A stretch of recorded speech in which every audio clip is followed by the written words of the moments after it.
Qoğdaşdı. Şu arkalık O'rta Osiyoga mustamlikchilik siyosati bilan singib kirishni o'ylashib o'tamdi qandaq. Darvozning sirtida Sharq Turkistoncha unsurlarni adablash va shu yerda jazosini berish deydi. Xo'sh, shundaq deyli. Hozir bu bahona. Uyg'ur masalasi Xitoyning tilida bir bahona. Uning asosli maqsadi O'rta Osiyoni mustamlik qilish. Hatto bu hozir Yevropaga kirdi. Hozir Yevropada xotirjamsizlik boshlandi.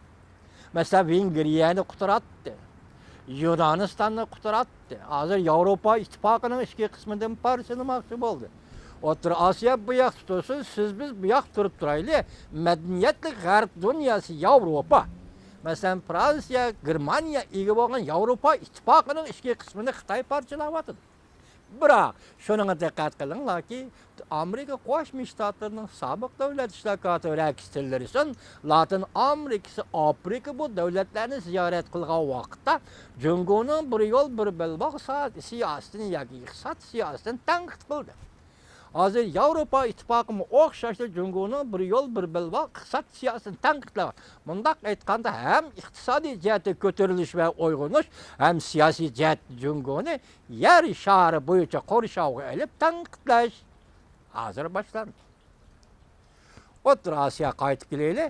Maqsadim Vahan koridorda harbiy baza qurish, o'zing O'rta Osiyoga chachqan dollarni qaytirib kelishda qiynalib qoladigan maqsad bilan shunga bu dollarni harbiy kuch bilan himoya qilishni maqsad qilandi va yoki Uyg'urni bahona qilib o'ldirib, Uyg'ur qurolliqlarini bahona qilib o'ldirib, Xitoy hukumati O'rta Osiyoga iqtisodiy va siyosiy harbiy jihatda singib kirib, O'rta Osiyoni mustamlik qiladi. Beyxo efendi xabarda chiroyli aytibdi. Amerika Qo'shma Shtatlari hukumati O'rta Osiyoni Xitoyga va boshqalarga tashlab berib, hargiz qo'lini qo'yishtirib turmaydi dedi. Biz Beyxo efendining mushu so'zi bilan bugungi O'rta Osiyo to'g'risidagi tahlilimizni oyoqlashtiramiz. Rossiya masalasiga kelsak, Rossiya bu rayni mustamlik qildi.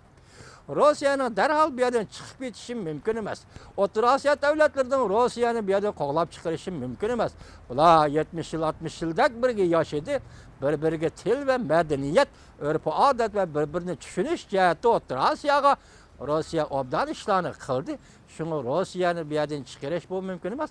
Ammo O'rta Osiyo diqqat qilginki, Xitoy seni mustamlik qiladigan bo'lsa, sening hayotliging butunlay tugashdi.